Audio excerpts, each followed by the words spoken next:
Guys, we're approaching the wormhole. Edis, have you ever been through a wormhole? No, not really. Only through a simulation. It can be quite the same, but this is real-life experience. Wow, so you've actually never been through a real wormhole. Are you sure we're going to be safe? The worst thing that can happen during a wormhole is if the cruiser is ruptured due to the intense space winds. Then we'd be floating in space with no space equipment or helmets. But don't worry. That's a 1 out of 10 chance. This cruiser is built by Tribe 5. The greatest technician tribe out of all. Everything made within Tribe 5 is state-of-the-art. Why are you even here, you human? Scared of a wormhole? You've been nothing useful this entire trip. As a human, I have high survival instincts. Fearing for your life isn't something to be ashamed of, and if it weren't for me, Nudasa wouldn't be here right now. Oh, don't flatter yourself, you damn human. If you were able to defeat this Tribe 6 pest on your own, I can definitely do it in my weakest state. Guys, stop fighting. We're entering the wormhole right now.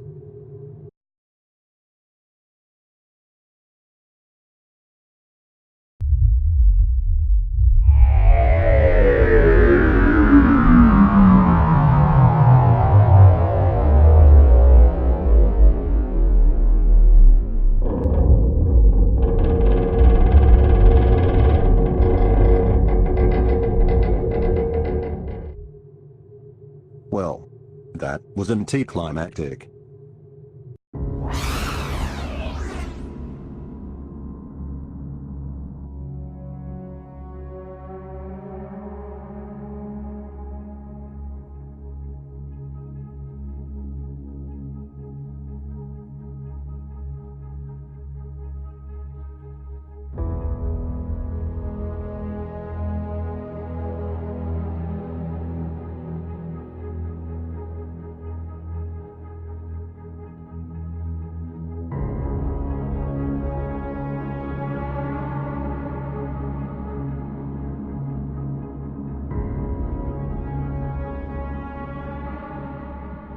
Wow, this place looked a lot like Kaluto. You guys made it. This planet is called Camnuai. And Zachary, I know you have a British origin, and your offspring is from a human civilization called Brightdance. So you can just call this place Canny if you like. Zachary, the smell is so refreshing. It feels like home. Hey you, what tribe settles here? I want answers. Now. I'd explain. But I'd rather have Newland III do that. There he is.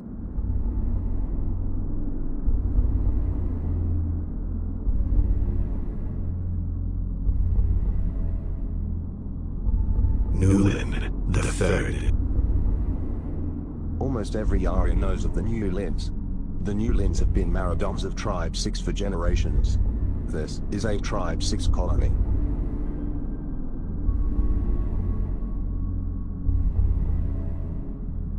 The Royal Newland. I'm back as promised.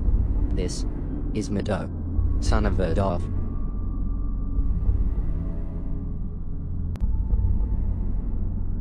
The brown-haired one is Zachary. That's his best friend and closest companion. He may be human, but he's gifted.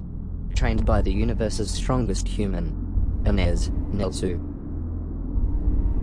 The one in the back is 80s. He's extremely intelligent. Not only that, but he's a tech genius also. He piloted the cruiser all by himself. You may have recognized him already, but that's Zilad, son of the Royal Zilad.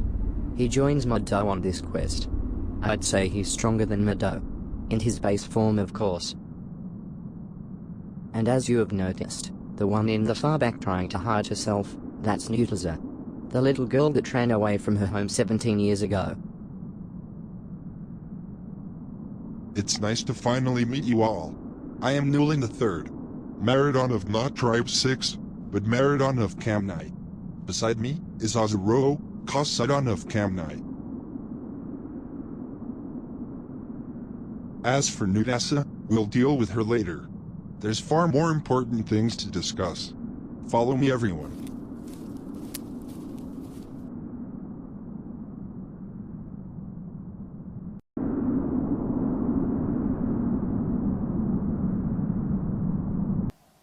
I assume you're telling us this because you're hoping we'll return? Yep, it's safe now. Zealot even promised to revamp the alliance system. Any bill passed will be voted through all tribes now, so there won't be anything to worry about. I appreciate your efforts in creating a better system. But like I said earlier, we aren't Tribe 6 anymore. We are simply the people of Camnuai. Almost anyone here is against forming a nation divided up into groups, or in our case, tribes. The people of Camnuai won't be returning to Area and not under my command. How about I give you this? I will spread a special hearing for you guys scheduled for tomorrow. We'll gather everyone of Camnuai. You'll be the ones to announce that Area is a blank slate. And we'll freely give everyone the option of leaving or not. But us as a whole are not going back. We've established a lot here. It's very peaceful, and a very refreshing state from Area. Our people love it here. So I doubt many will return with you. Excuse me, Newland, but I know you're trying to be respectful and formal as possible, but let's be completely honest. No one on Camnuai will return, whether we give them the green light or not. Area is and always will be a wreck. And us, the people of Camnuai and former Tribe 6 Aerians, will forever be blamed for it. Revamping Area won't help stop crimes and the toxicity. As long as Aerians live on that planet, they will always be barbarians and in love with conflict. You're free to announce anything to our people, but don't expect any promises. Pathetic. What a waste of time.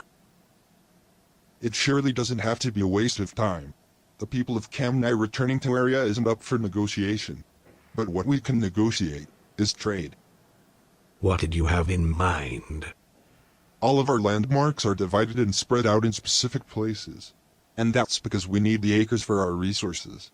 We aren't particularly struggling or running low on resources, but we are pretty limited. We only have about 2 or 3 small shops set up here with a population of over 3,000 people. So sometimes it gets pretty difficult distributing certain things, like food, crops, wood, and on really bad days, water. We've tried trading with other planets, but we simply don't meet their requirements. Zealot, you'll be the marathon once you turn 22 years old, and Area has a lot of resources to feed over 10 tribes, especially after 17 years. So I propose that you send us the resources we need every 2 months, and in return, we'll be your closest mercenaries. And why the hell would we want you to be our mercenaries? No disrespect, but after Tribe 6 was exiled, you guys lost your most valuable asset in the Aerian military, making it easy for Astasio to break your defenses. And if I were to guess, you guys are physically in a vulnerable state. You already have a planet and population established. But you can't run a planet without reliable defenses. We the people of Camnuai have been training our asses off for the last 20 years, not only to prove that we can be reliable mercenaries, but because we're Aerians, and we love to fight and become stronger. We've reached a very civil and peaceful state, but that reflex has never gone away. We're looking for action, and that hunger just makes us Camnuai people even more dangerous. With us by your side, you won't have to worry about anything. And about the resources, to make your decision easier, we'll even handle the shipping, and you guys can be involved in the cartel, so it's a double win-win for both sides. Zealot, he's right. Tribe 6 kept our military intact. This is a really good trade for both sides. Yep. You should take it. But you're the leader here, so it's your decision. Forget the cartel. We don't need any of your revenue. You just handle the shipping. Great. We'll discuss more tomorrow, and as promised, I'll schedule the hearing. Ozero will show you to where you'll be staying tonight. Feel free to walk around and explore if you like.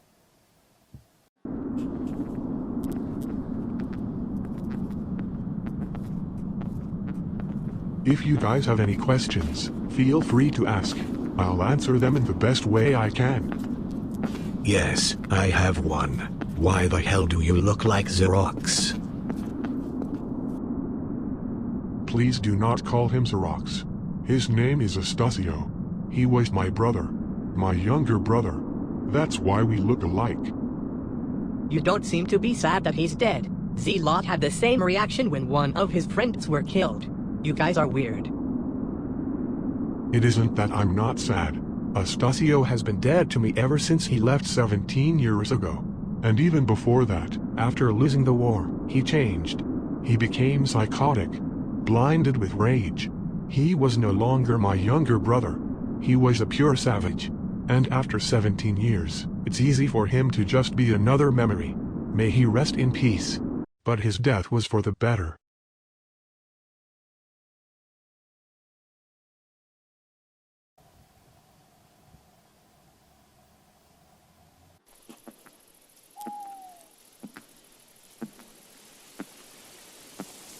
What are you doing out here all alone?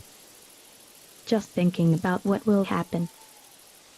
I committed a serious crime, yet Newland doesn't seem to really care.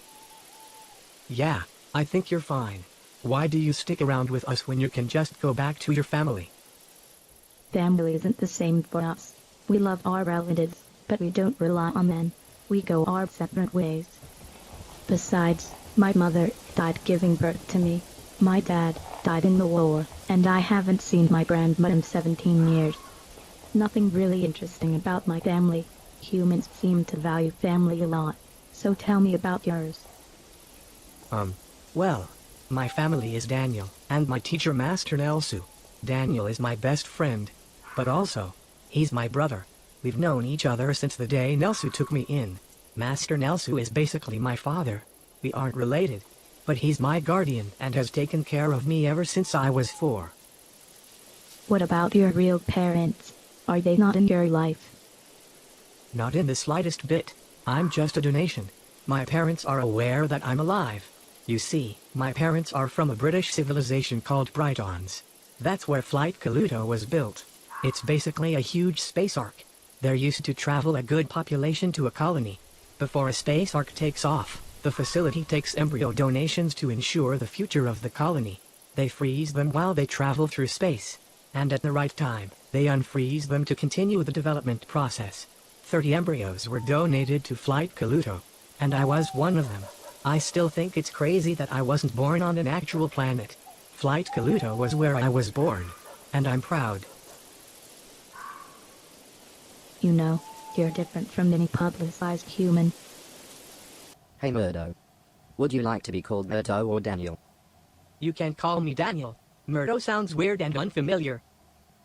It's an Aerian name. You were named after your mother. Her name was Marath. A very, very fine lady. You remind me of her, personality-wise. She was very nice and pure-hearted like you. That's where you get it from, I'd guess. Anyways, we're gonna need to talk about this announcement tomorrow.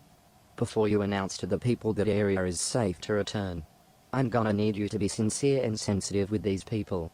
Coming out and saying that you killed one of their warriors for the sake of the planet they dislike will be bad. The day these people were exiled fueled rage within them. Not only at just the Alliance, but your father veered off. You need to come out as if you don't condone any of the things your father has done, and act upon the benefits of these people. As soon as you come up on stage and tell these people who you are, they might get angry. So you need to immediately regard upon your own acts, and not your father's.